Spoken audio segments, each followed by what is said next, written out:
नमस्कार दोस्तों।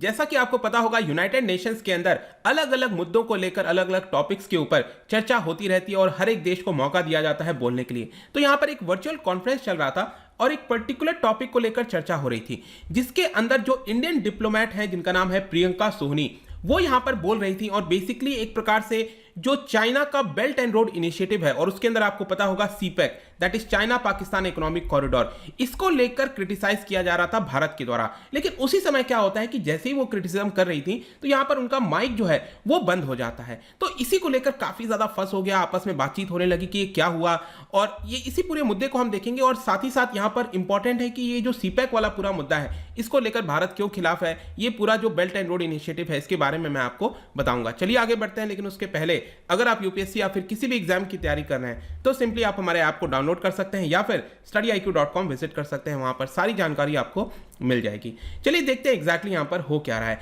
जैसे मैंने आपको बताया, प्रियंका सोहनी जो कि भारत को रिप्रेजेंट करती है and she is the second secretary of the Indian embassy, वो बेसिकली यहां पर एक पर्टिकुलर टॉपिक के ऊपर डिस्कशन हो रहा था, जिसका नाम आप देख सकते हो यहां पर यूएन सस्टेनेबल ट्रांसपोर्ट कॉन्फ्रेंस। ये 14 अक्टूबर से 16 अक्टूबर तक चला था और उसके बाद यहां पर अलग अलग देश जो है वो इसको लेकर प्रतिक्रिया दे रहे थे। और उसी के बीच यहां पर भारत की तरफ से काफी स्ट्रांगली आप कह सकते हो ऑब्जेक्ट किया जाता है for the belt and road initiative, और उसके अंदर जो एक बहुत ही एम्बिशियस प्रोजेक्ट है CPEC, that is China Pakistan economic corridor. तो जब वो उसके खिलाफ बोल रही थी तब यहां पर उनका जो माइक है वो ऑफ हो जाता है, वो बंद हो जाता है।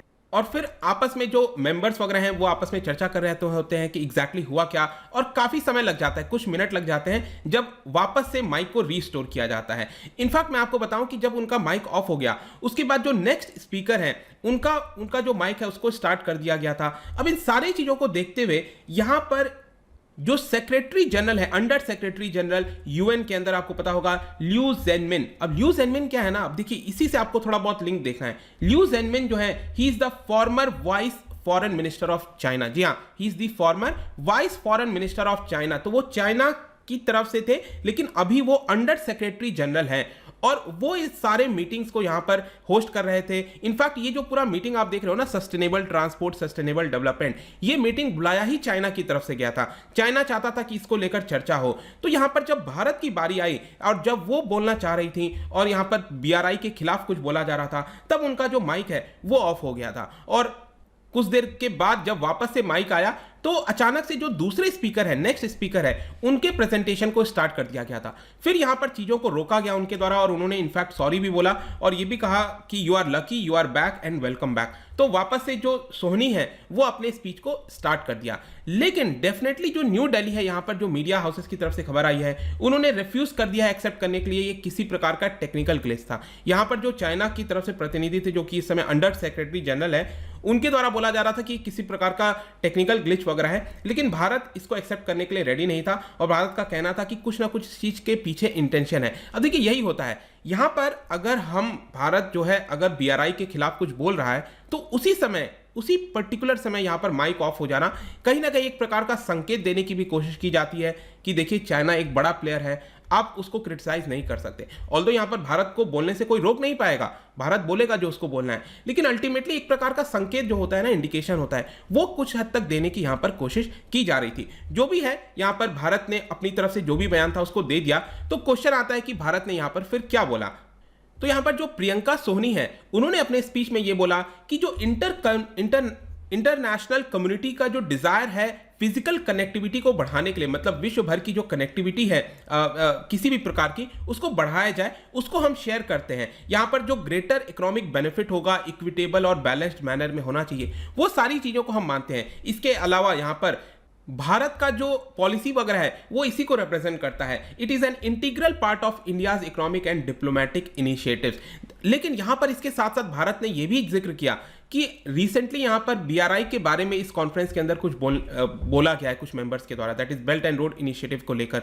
तो भारत ने यहां पर साफ अपना इंटेंशन जाहिर कर दिया कि I wish to say that as far as China's BRI is concern we are uniquely affected by it. हम काफ़ी ज़्यादा अफेक्ट होते हैं बीआरआई की वजह से। Inclusion of the so called China Pakistan economic corridor, यहाँ पर ये जो फ्लैगशिप प्रोजेक्ट है बीआरआई के अंदर, ये भारत की सॉवरेनिटी का उल्लंघन करता है। यहाँ पर अगर मैं बीआरआई की बात करूं कि क्यों ये सॉवरेनिटी का उल्लंघन करता है, तो पहले मैं आपको बता दूं कि जो बीआरआई है इसको 2013 में स्टार्ट किया गया था, जब प्रेसिडेंट शी जिनपिंग आए थे। तो यहाँ पर उनका एक पेट इनिशिएटिव आप कह सकते हो, इसको स्टार्ट किया गया। और इसके तहत जो चाइना का इन्फ्लुएंस है पूरे साउथ ईस्ट एशिया के अंदर, सेंट्रल एशिया के अंदर, गल्फ रीजन के अंदर, अफ्रीका हो गया, यूरोप हो गया, इसको बेल्ट एंड रोड इनिशिएटिव, अब इसका नाम भी आप देखोगे ना तो बेल्ट बेसिकली रोड को बोला गया है। मतलब जो प्रॉपर जो रोड होता है ना उसको बेल्ट बोला गया है, और बेल्ट एंड रोड जो रोड वाला पार्ट है वो मैरीटाइम को यहां पर बोला गया है। तो यहां पर साउथ ईस्ट एशिया हो गया, साउथ एशिया हो गया, या फिर अफ्रीका, मिडिल ईस्ट, ये यूरोप, हर जगह जो चाइना का इन्फ्लुएंस है उसको बढ़ाने के लिए चाइना ने इसको स्टार्ट किया था। लेकिन इसके अंदर सबसे बड़ी प्रॉब्लम क्या है कि यहां पर जो शिनजियांग प्रोविंस से लेकर जो पूरा आपका सीपेक वाला प्रोजेक्ट है जो कि ग्वादर तक आपका जाएगा, इसको लेकर भारत जो है हमेशा से ऑब्जेक्शंस करता है। वैसे अगर आप देखोगे तो आजकल ग्वादर को लेकर काफी चर्चा हो रही है, और हो सकता है कि यहां पर जो पूरा मामला है वो ग्वादर से शिफ्ट करके कराची पोर्ट में कर दिया जाए, क्योंकि लगातार यहां पर कुछ ना कुछ हिंसा देखने को मिलती है।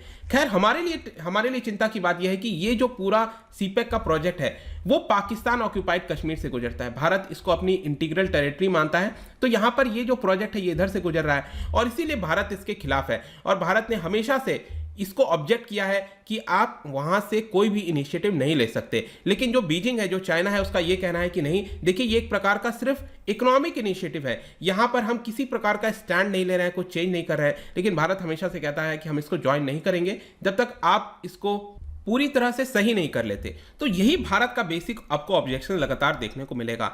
और इनफैक्ट इसके बाद भी अगर आप देखोगे तो फर्दर जो प्रियंका सोनी है, उन्होंने अपने यूएन के अंदर जो स्पीच है उसके अंदर इसके बारे में फर्दर लिखा कि no country can support an initiative that ignores its core concern. तो भारत का जो सबसे बड़ा कंसर्न है इस पूरे बीआरआई को लेकर वो है आपका सॉवरेनिटी एंड टेरिटोरियल इंटीग्रिटी। तो कोई भी देश जब तक इस चीज को उल्लंघन कर रहा है तो हम उसको सपोर्ट नहीं कर पाएंगे। There are also larger issues. इसके अलावा भी आपको पता होगा कि जो पूरा बेल्ट एंड रोड इनिशिएटिव है इसको लेकर बहुत सारी चर्चाएं हुई हैं। किस चीज को लेकर? कि ये ट्रांसपेरेंट नहीं है। Initiative should be pursued which we believe should be based on recognised international norms. मतलब कि जो इंटरनेशनल रूल्स, नियम, कानून बनाए गए हैं उसके हिसाब से ये पूरा प्रोजेक्ट होना चाहिए था। लेकिन चाइना बार बार उसका भी उल्लंघन करता रहता है। They must follow the principle of openness, transparency, financial responsibility. ये सारी चीजें चाइना को रेस्पेक्ट करनी चाहिए और इसको फॉलो करना चाहिए। यहां पर सॉवरेनिटी, इक्वालिटी, टेरिटोरियल इंटीग्रिटी, ये सारी चीजें करना चाहिए, लेकिन चाइना इसको नहीं करता। आपको पता है कि बेल्ट एंड रोड इनिशिएटिव के तहत काफी सारा कर्ज पहले दूसरे देशों को, छोटे छोटे देशों को यहां पर दिया जाता है, फिर वो कर्ज में डूब जाते हैं और फिर उनके जो लैंड है उसको ग्रैब करने की कोशिश की जाती है। तो ये कुछ कहीं काफी हद तक ये सही नहीं है, यहां पर समझने की आवश्यकता है। जहां तक भारत की बात है, हम जो भी प्रिंसिपल है उसको साथ लेकर आगे चलते हैं और यहां पर जो कलेक्टिव एफर्ट है सस्टेनेबल डेवलपमेंट का उसको फॉलो करते हैं। तो ये सारी चीजें यहां पर इंडियन डिप्लोमेट प्रियंका सोनी जी के द्वारा बोली गई, और डेफिनेटली जो मैंने आपको बताया कि यहां पर जब वो बोल रही थी बीआरआई के खिलाफ, उनका माइक ऑफ हो गया था। लेकिन इसके अलावा मैं आपको बता दूं, रिसेंटली आपने सुना भी होगा, मैंने वीडियो भी बनाया था, दैट इज B3W के बारे में।